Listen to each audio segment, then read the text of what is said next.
welcome to Second Chances with Christy Belz podcast. I'm your host, Christy Belz. Enjoy our array of talented, open-hearted guests and their thoughtfully curated stories of second chances, life-changing choices, and new perspectives. We are here to empower you on second chances in your life.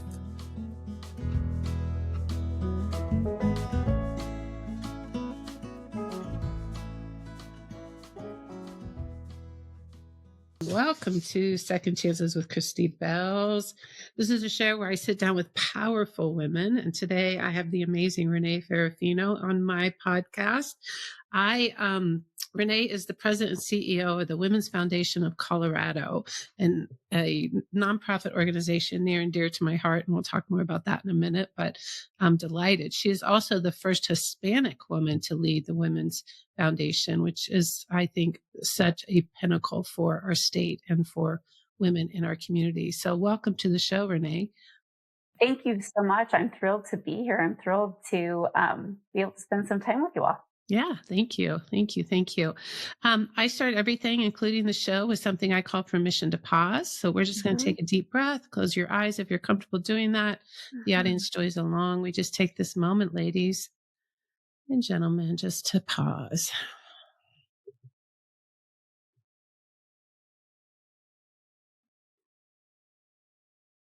You know, when you focus on your breath, you can't focus on anything else. It's a very in the moment type experience. So just focusing on the breath, taking a deep breath, landing in this moment, this time. Beautiful. I love that.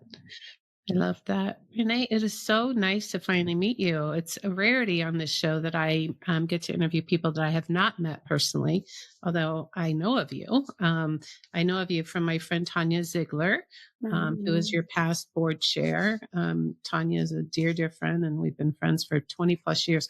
She was actually on the nonprofit that I ran that was on the West Side in the early 2000s. Isn't this crazy? Unbelievable. And we were incredibly involved with the Women's Foundation and the public policy advocacy work that the Women's Foundation did under the leadership of Gretchen Gagel, who also is a dear, dear friend of mine from Kansas City. So I'm delighted. And I was at your luncheon this year. It's the first time I'd been to the foundation luncheon. It was your first with Abby, this amazing soccer player. Help me with her last name, Abby Wambach. Wambach. I just went to the game here in Colorado on Saturday. It was incredible. So cool. Was I. We did a tailgating beforehand, a big old tailgate. It was so much fun. It was so much fun. We just got a professional women's soccer team in Colorado, and their game was on Saturday. So that's what we're talking about, folks. You have to keep up here. I kind of like, what? Oh, all right. Anyway. So yeah, I have to tell you, I was absolutely blown away by you and your talk and the work that you did, and your ability to stand for women and girls in our state and do that in such an unbridled way.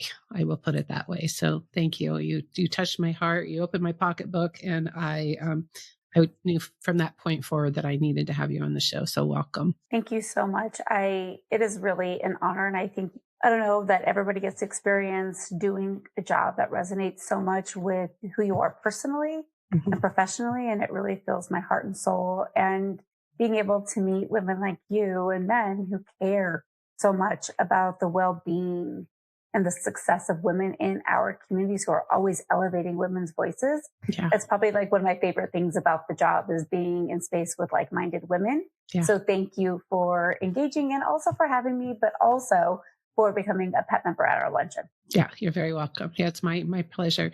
My pleasure. We go way back, the Women's Foundation and I. So yeah. Well, I also start the program with getting to know you. I want my audience to know you, and you have some humble beginnings. As I came from Kansas City, but you shared your story on the stage at the luncheon. But I would love for you to share with the audience what brought you to this point and a little bit of your history. Yeah. So,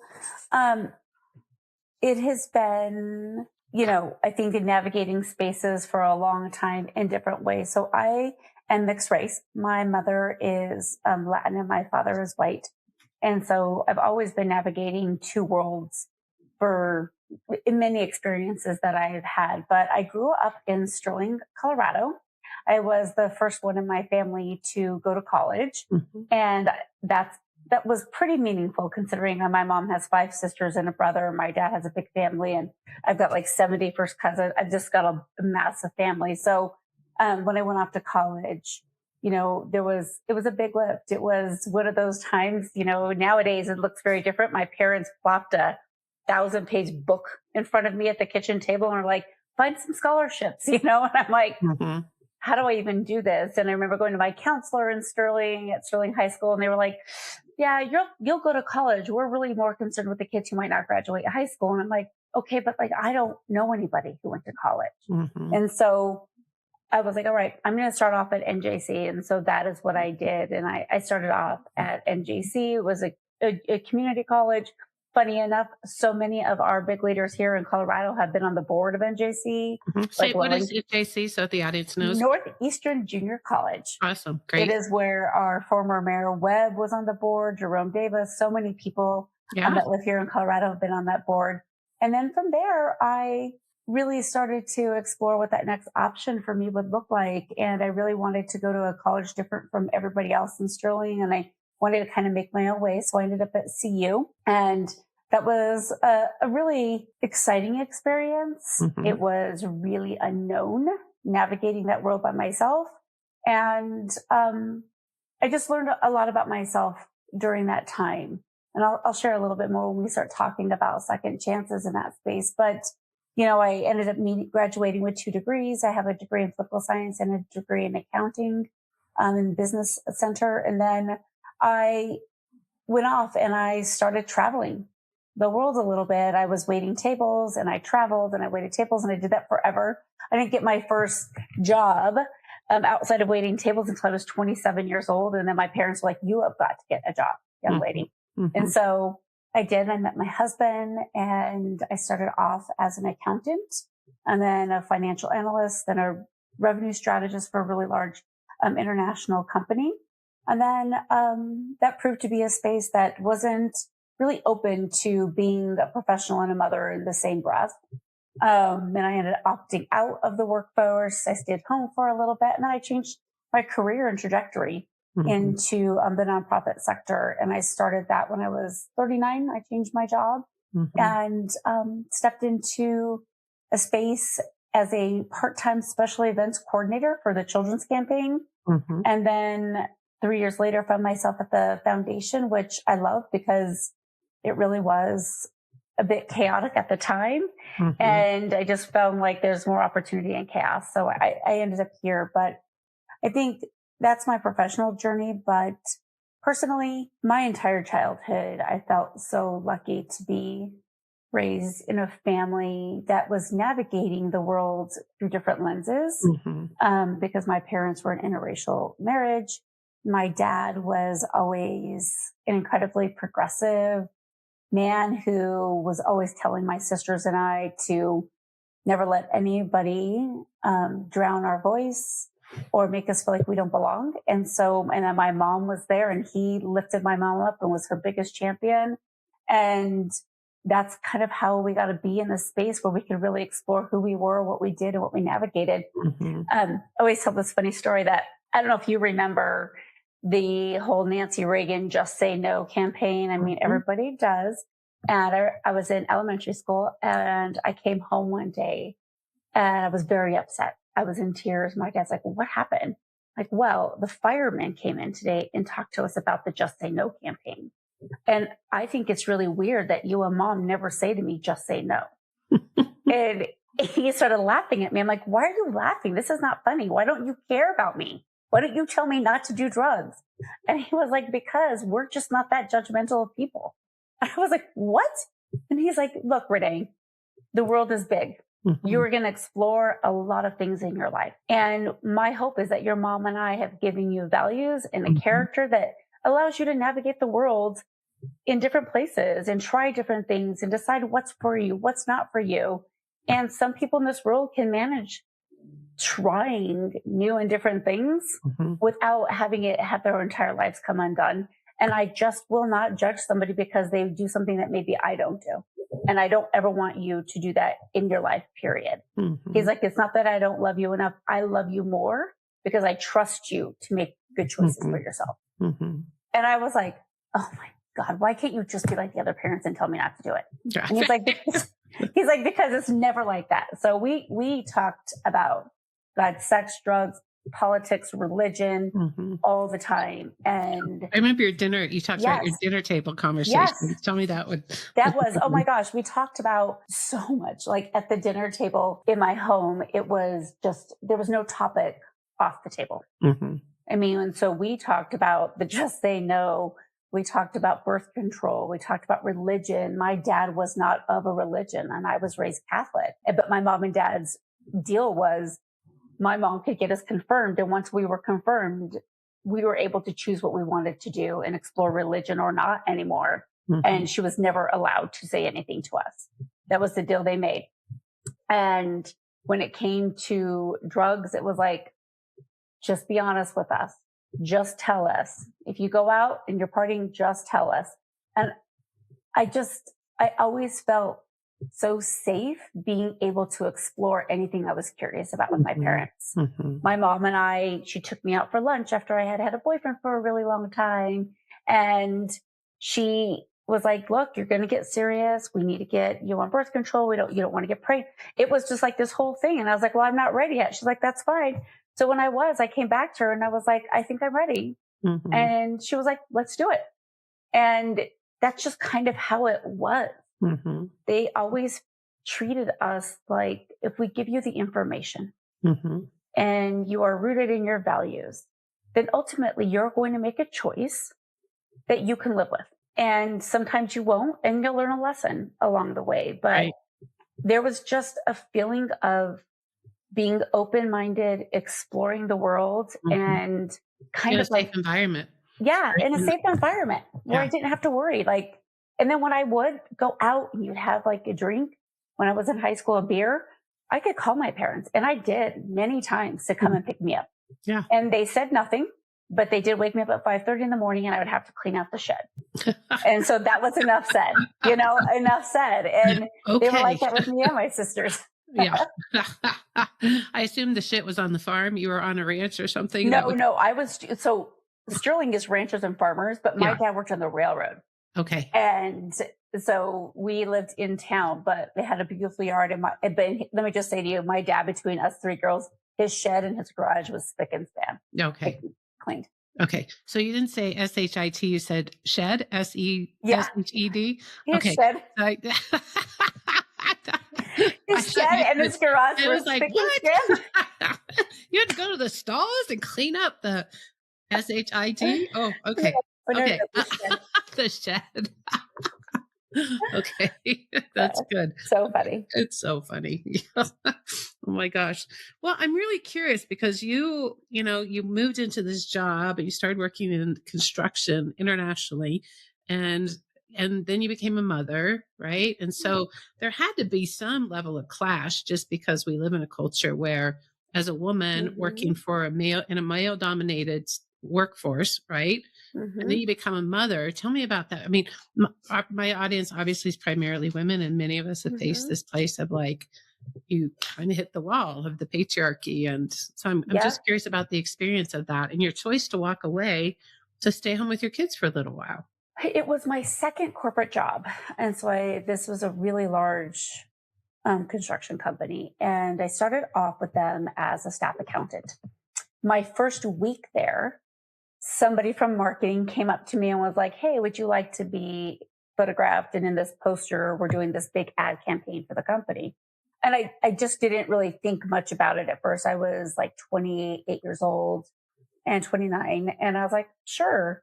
And then when the posters came out, it was so obvious. I was the only woman. And then one of the two brown people in the poster. I can tell you that this company probably still has my poster up till this day. And it was so obvious. And I was like, wow. And so I worked as a staff accountant on an all-male team. And my boss would be like, hey, he'd walk by and he'd always say to me, elbows up to make sure I was working. But he never said that to the guys. He would have them over for um, football on Sundays, like once or twice a month. And he would invite their spouses. I was never invited. And I'm like, okay.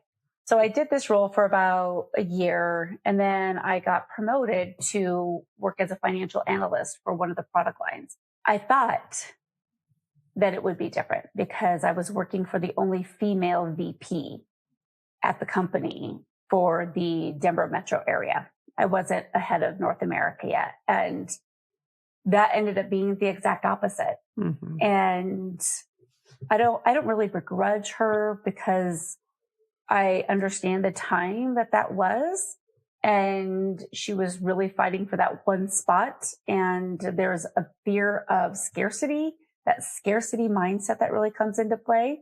But I wasn't brought into other spaces. I wasn't brought into the meetings. I did the work, but it wasn't that collaborative, generative space to develop, right? So I really started to kind of reach out and branch out to other departments and areas of the business. And then a position opened up for the revenue strategist for North America. And so I did that. And I worked for this amazing man who was from Canada. And he kind of he really spent time talking and coaching me about not just the business, but the culture of the business. And we talked a lot about the dynamics of me always being the only woman. I'd go to conferences in Paris because that's where our home office was. And there would be myself and one other woman there. Mm-hmm. And that was it. So hundreds of people there and 2 women. And I was thankful that he was my boss because things always got a little tumultuous when we were out afterwards in the conferences and the dinners and stuff. And it became just like a really challenging place to feel like I was ever going to really belong. And that was even truer when I became pregnant. Mm-hmm. I was given another, I shouldn't say given, I earned another promotion. Mm-hmm. And 4 months into this promotion, I became pregnant with my son. And I happened to be at the office at like 6 o'clock in the morning because I was on a call with somebody on the East Coast. And my boss walked in at like 7 and I was literally throwing up in my trash can because of the morning sickness. And he gave me this look like, what is happening? And I knew he thought that maybe I had been drinking or hungover. And so I went in there and I said, look, I'm telling you before I had wanted to, but I'm pregnant. And he was like, congratulations, that's wonderful. But when he told my president, which he reported to, he said, I can't believe Renee would take a promotion knowing she wanted to have children. When my boss told me that, he said, so your time here is going to be challenging. And I was like, it's just so unfair. Everybody else in my position has wives who have children. He goes, and our president made it very clear, they stay home. And I was like, wow, this is... I was a bit naive, I think when that happened, because all of a sudden it was as if I couldn't be a successful professional and a mother who had a brain, who could be strategic and thoughtful and earn us more money and revenue and save us on costs. All of a sudden I just became a mom who should be at home. And so I was like, well, I'm taking maternity leave, and I had to bring in a note from the doctor and had to get it notarized to show them that I couldn't travel. I was 8 months pregnant to South Africa, where we were hosting our big international meeting. And I'm like 8 months pregnant, and he was throwing my presentation up in the air and cussing and like all this stuff, and just everything, his attitude changed towards me. So I went on maternity leave. And when I came back, they tried to undercut me on my bonus. And so my direct boss was retiring, and he paid me out of his own operational budget to make sure I got my full bonus because they weren't going to give it to me. And even though I was there for 9 months out of the year. and I was not going to get a percentage of it at all. And so Harp really took care of me in that space. But then I got a new boss who wanted to be posted in DC. So they were like, you can either move, we'll move your whole family there, or you have to be there 2 solid weeks out of the month. And I had just had a new baby. And I'm like, why would I move my entire family to work for a company who doesn't believe my full existence exists, Mm-hmm. right, in this space? Right. And so I just told my husband, I said, I'm done. I'm done there. It's so stressful. It's not worth it. So I ended up leaving the foundation, leaving that corporation, and I stood home with my kids. Then we had a daughter. So I started to volunteer a lot for really our family's really small grassroots nonprofit. We don't have it anymore, but it was Robbie's Friends. And I loved it. And I realized how much I enjoyed building relationships. Mm-hmm. And I didn't mind asking for money for something I cared about. Mm-hmm. And so when I thought about leaving and going back into the workforce, I decided that I would try a new sector. Mm-hmm. And I joined the nonprofit sector. And it has been incredibly fulfilling for me. It made me feel more connected and fulfilled. And if I was going to be away from my kids and I wanted to do something that was going to fill my soul and my passion a little bit more.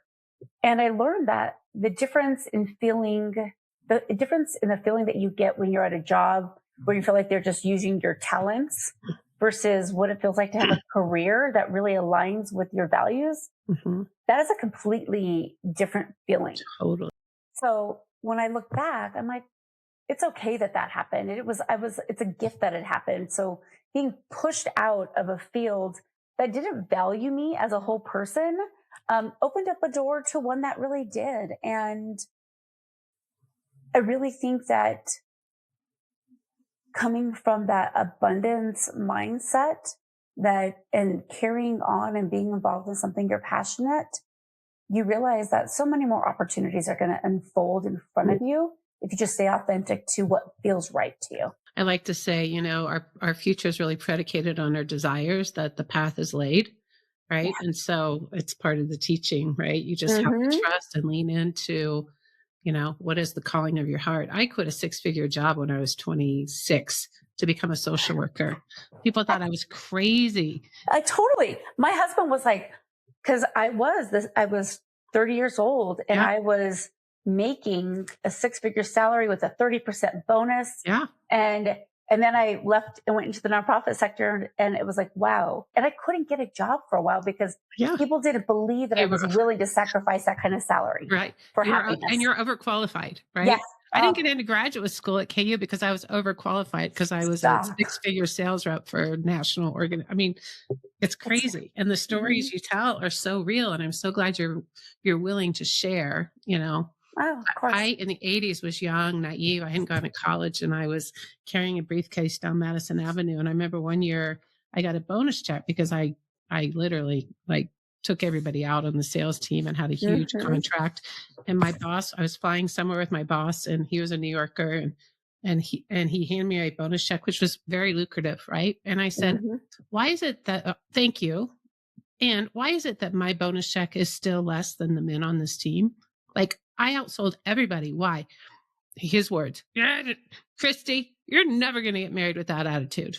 You're never going to get married with that attitude. I was like, what the F does getting married have to do with the bonus check? They're not compute, right? So, I mean, it's real. What we experience as women in the workforce is real, right? And thank you for your vulnerability to share that story, because that had to have been incredibly painful and challenging. Incredibly painful. And it was one of the first times, because I grew up with a mom and a dad that believed so much in me. I married a man that's my biggest champion. It was the first time I was really in a space where somebody was challenging my capabilities and my capacity, because I was growing a child inside of me. It was just because I was a woman. And I just thought to myself, my dad and my mom raised me to believe that was my greatest superpower. And now I'm surrounded by a bunch of men who are so threatened by a smart woman. And boy, I mean, when I was the head of North America, every single person that reported to me was a man, and they were older than me. Yeah. And they did not like They it. did not like that. They No, did not like it. they But did not. also, that job was a gift in that I had to learn how to advocate for myself and use my voice in a way that I probably wouldn't have if I had gone directly into the nonprofit sector. Yeah. Yeah. I'm so glad you followed your heart on that Yeah. because, I think that's what takes us in the direction of what our calling is. And you obviously have a calling to lead the Women's Foundation of Colorado. We're going to run out of time. And I'm like, Oh oh, my gosh, we I have can't so much believe time. We have so much to talk about still. it. Okay. All right, let's jump to the Women's Foundation. You've done so much, both as VP of Development and growing the donor base and the circles and the giving circles and expanding so much of what the Women's Foundation of Colorado is about. Talk a little bit about your experience as the development person and growing everything that you did in annual contributions. And then I want to talk about this stepping into the leader. Oh, look at Thank your you. beautiful German Shepherd in the background. I love German Shepherds. A little dashy. Again, that was a role that I started as a part-time special events coordinator. Then I became the major gifts officer 2 years later at the Women's Foundation. And then 2 years later, I became the vice president of development. So I'd only been in philanthropy for about 4.5 years. And everybody had said, oh, there's no room for growth. That was not my experience because I was also in a unique position where there was so much changing at the foundation that chaos provided opportunity for me. And I leapt into it. And it also, I had women who believed and they saw something in me that I didn't see in myself. And so they took a chance on me being the vice president of development. They knew that I had the ability to build relationships, and that was probably authentically what was most true to me. And the rest of the stuff was technical, and you can learn all of the tax benefits, challenges, what goes along with making a donation, building donor advised funds, building giving circles, just ensuring you have revenue streams that allows philanthropy to be accessible to everybody and to all women and to men that love us, right? And so when I got there, we were raising about 1.4 million.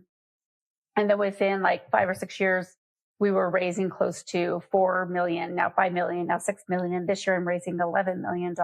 Yeah. And so that has been transformative for the foundation in our ability to add additional capacity to ourselves, but more importantly, to really amplify the impact that we have in community through the different giving streams and getting people to connect their passion. Like being a fundraiser is probably one of the most beneficial and challenging jobs there are in this philanthropic space. And where the gift really lies is that people trust you. They trust you with the thing they've worked so hard for, their career, their stories of their careers, their family, their relationship with money, the areas they're most passionate about and interested in. I often learn things about family members and donors that sometimes their own children don't even know. Right? Like they trust you with that story. And they trust you with helping them create a living legacy for themselves and their passions. So it's a real gift and honestly a real honor in that space to be able to go, all right, I get to connect with people and get them to invest in something that they feel so passionate about, but also there's a real opportunity to balance out that what is oftentimes with money and power an imbalance, and what I learned was because I grew up, really poor, young, and then my parents ended up in the middle class space is that we're both bringing something to the table. This is like a reciprocal relationship. You're bringing money. I'm bringing ideas. You're bringing your passion. I'm giving you the avenue to invest in it. And then both of us are getting the impact in our communities that we need. That's right. So it's a mutually beneficial relationship. That's beautiful. I love that. We're going to pause right here just for a moment. We'll be right back with Renee Ferrufino of the Women's Foundation of Colorado. Let me ask you something. Have you ever noticed how the same patterns keep showing up in your life, your work, or even your relationships? That's exactly why I created Uproot. Uproot is a transformational framework that helps you uncover the unconscious patterns running your life, reconnects you with your authentic self, and intentionally creates what comes next. For years, I've taught this work in coaching, leadership programs, and workshops. And now, for the first time, Uproot is becoming an evergreen online course you can take anytime. If you're ready for a real shift, not just another inspirational idea, join the waitlist now at christybelz.com/uproot. Your next chapter starts with awareness. Many years ago, I started noticing something in my coaching work. Brilliant, capable people kept coming to me with the same question. Why do I keep repeating the same patterns in my life and leadership? That question became the foundation for something I now call Uproot. Uproot is a framework I've used for years to help people uncover the hidden patterns shaping their decisions, relationships, and sense of purpose. And now, for the first time, Uproot is becoming an evergreen online course, so you can move through the work at your own pace. If you're ready to understand yourself at a deeper level and create real change, join the waitlist at www.christybelz.com/uproot. Welcome back to Second Chances with Christy Belz and the amazing Renee Ferrufino. Oh my goodness. Wow. Okay. There's so much we have to talk about still, right? Let's talk about the Women's Foundation. Right. Like that, talk about a second chance moment when you move through your career and you hit the pinnacle of one of the largest foundations in the state of Colorado supporting women and girls. Tell me about that. It's a dream job for me. And I will give you a little bit of background on why I felt like it was a real second chance, because it also really aligns with what we do with the foundation and disrupting myths that we are held, I think, more in the head of women. Being the first Latina as CEO has been really phenomenal and a tremendous gift. But it was a role I told myself I wasn't ready for many years.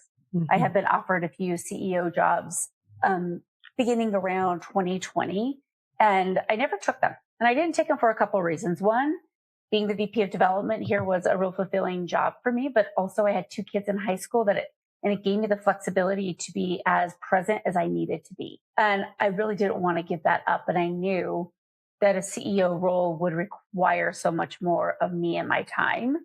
And I wasn't ready to give it up. And then the second one that I probably don't really talk out loud about as much as I should, and I want to say it out loud now, is that I just didn't feel qualified enough, right? I did what most women do. I questioned my ability and my capacity, and I felt like I needed more experience in order to be a CEO. But you can't be a CEO without having taken the chance and jumping in with 2 feet to be a CEO.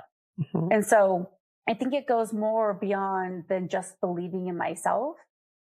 It really spoke to me. And when I reflected on it, it speaks to the deeply ingrained belief that women hold themselves back so much more because we want to be 100% ready for something. Right.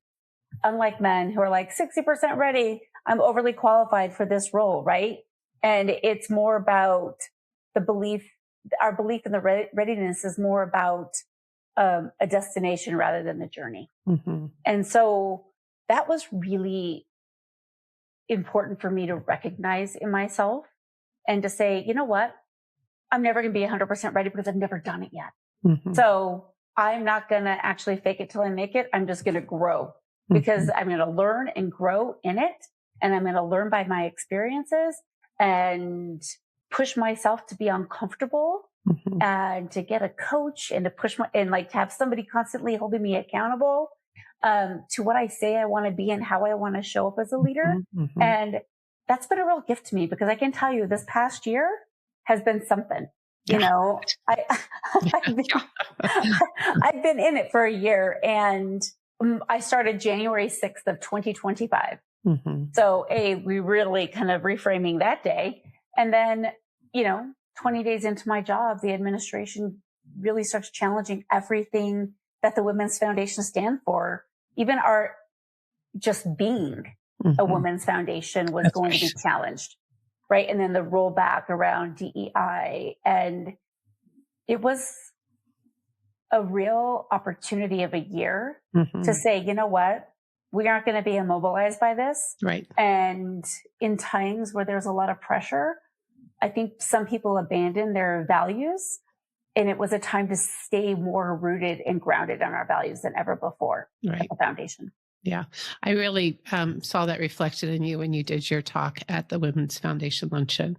You reflected the values of equity, inclusion, et cetera, Hmm. race, gender, social, Yep. economic status, sexual orientation. I was blown away by the message that was sent in the times that we are in, right? And I Yep. think what you have talked about and what you've shared, and when I'm reflecting back to you, is that you are a values driven leader, Hmm. and that's what we need in leadership right now, is that you stay true to that. My husband and I are very involved with the university locally, and we also have a female president who is extremely steadfast in her values, and her same values, similar, very Hmm. similar, right? And I just think it's extraordinary, because it takes a lot of courage, Renee. It takes a lot of courage to lead in these times when it feels like there's so much adversity coming towards us, not just as leaders, but as women, Yep. right? I could not agree more. And I was a part of a community conversation 2 weeks ago. And just to kind of reframe, the Women's Foundation is the only statewide community funded foundation protecting women's progress and advancing gender, racial, and economic equity. Women's funds are incredibly smart, right? Everything that we do is rooted in our research. It is rooted in data we know to be true Hmm. because we have to, especially in these times. It can't be just what's the right thing to do. It is like, what is the ROI in investing in women? And Hmm. you're going to get the biggest ROI when you invest in women and their families Yes, and you are. ensure that the most marginalized communities Right. are thriving here. So it's about the research. It's about our grant making and putting money into the hands of women who know their communities best, right? Then it's also about public policy.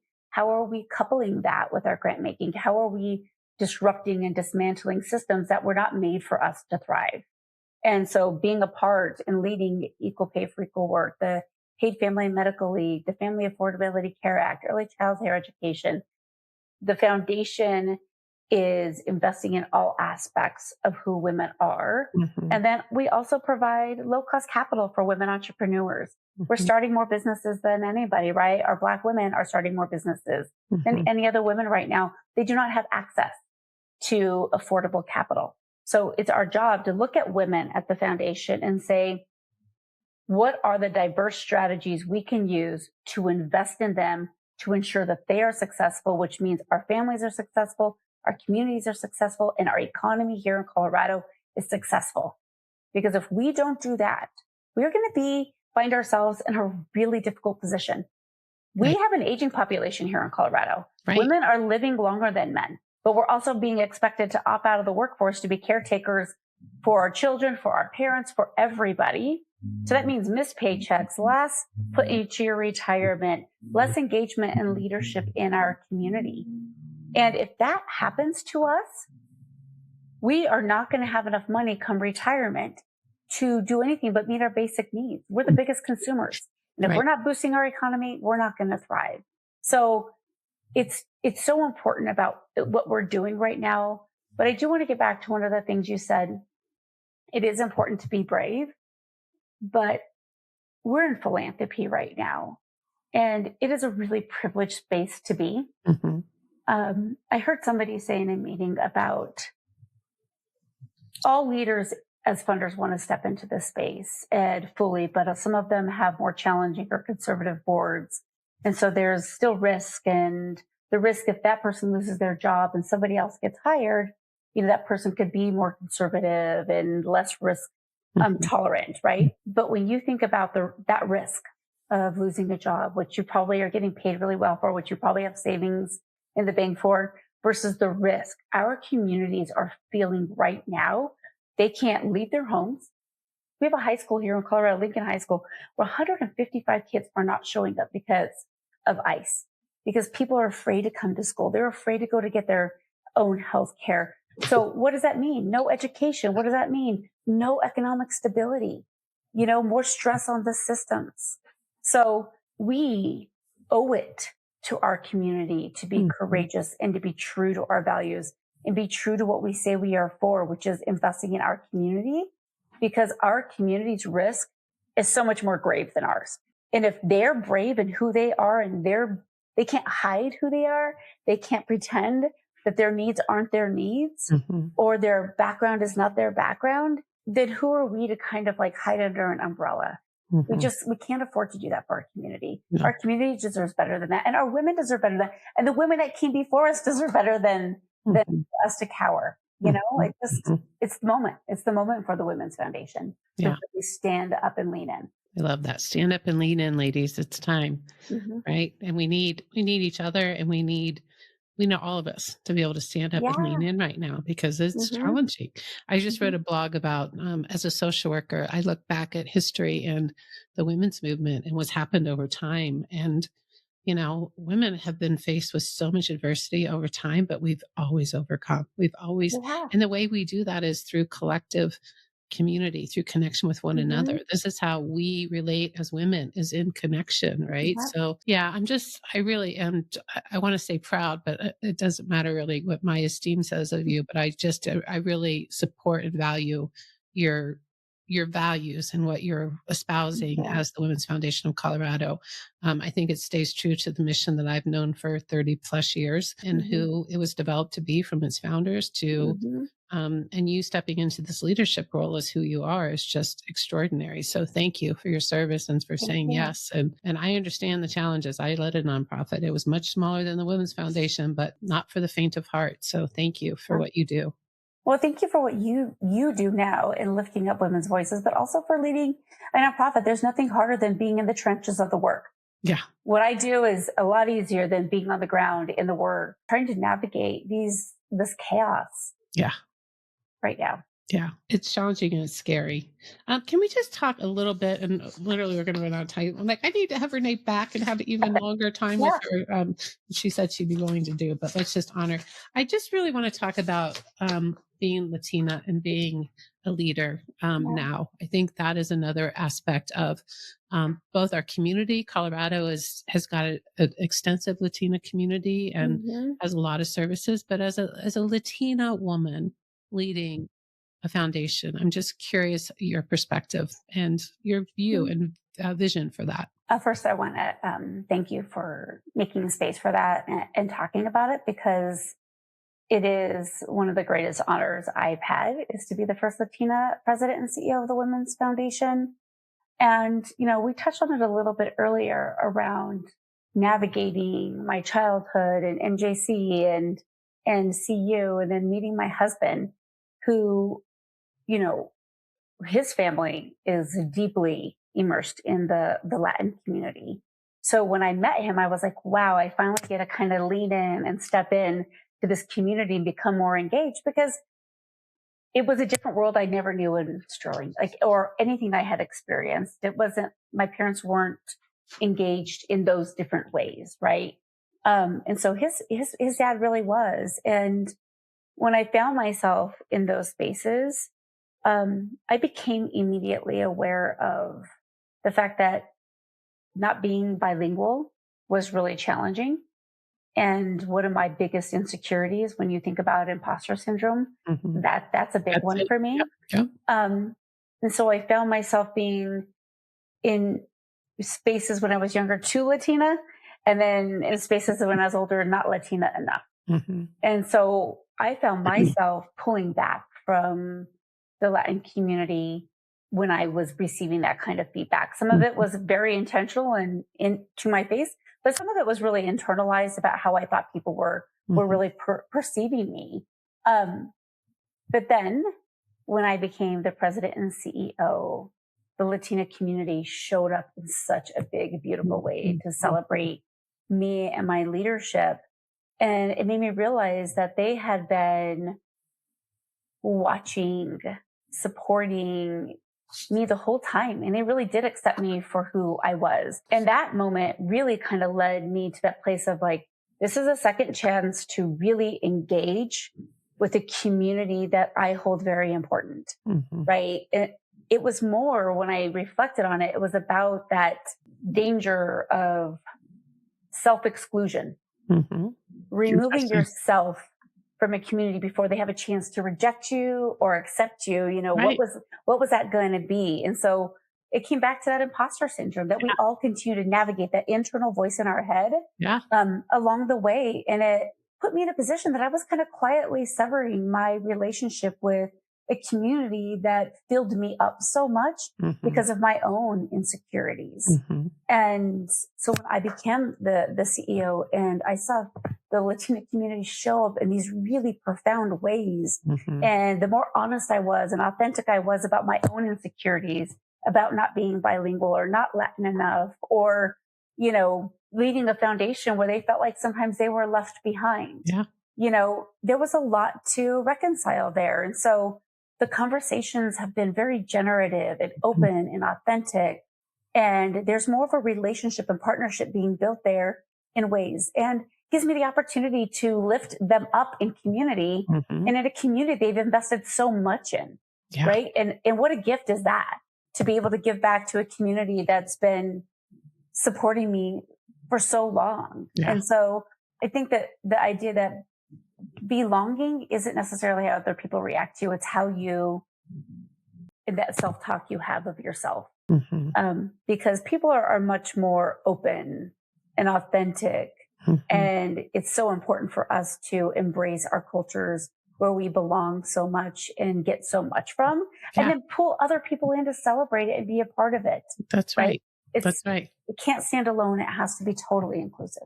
That's right. Yeah. Thank you for that. I love that we were able to go there and to embrace the Latino community. It's a powerful community here in the city and in our state. So I always end my show with what I call rapid fire questions, just as a way for you. So first thing that comes to your mind, what's one word that describes your life right now? Threshold. Threshold. Love that. If you had to give yourself a pep talk in 5 words or less, what would it be? You are enough. That's a good one. What's one small daily ritual that helps you feel grounded? Spending quality time with my husband. That's sweet. And who has taught you the most about second chances? Probably my children. They're great teachers, aren't they? They sure are. Well, Renee, this conversation has just been such a blessing. Thank you for your honesty, for your willing to show up, for your heart, for the courage and sharing your story, and saying yes to the leadership. We so need a leader like you at the helm of the women's movement and issues that are happening in our state. So thank you so much for doing that. You can follow Renee. You want to share how people can follow you and know more about you and the Women's Foundation of Colorado? Absolutely. You can go to our website at wfco.org, or you can follow us on Instagram, or you can also reach out to me via LinkedIn. Beautiful. Yeah, please reach out. She's just wonderful and accessible. And I cannot wait to see what happens next here with you and the Women's Foundation and where we'll go. So just again, thank you so much. If this conversation moves you and you feel like you want to share it, please do. If you want to follow me, please go to my website at christybelz.com and you can sign up for my newsletter. I blog and these podcasts are available there as well. Blessings, Renee. Thank you so much. Thank you, Christy. And thank you for being a part of the WFCO family. You're very welcome. My pleasure. It is the joy of my life to showcase the voices of people and the messy details of life's journey. As you have experienced, my guests are thriving with purpose and style, but that does not mean that their life is easy and without challenges. I've dedicated my life to you and your journey. Thank you for listening to Second Chances with Christy Belz. Please subscribe and learn more at christybelz.com/second chances.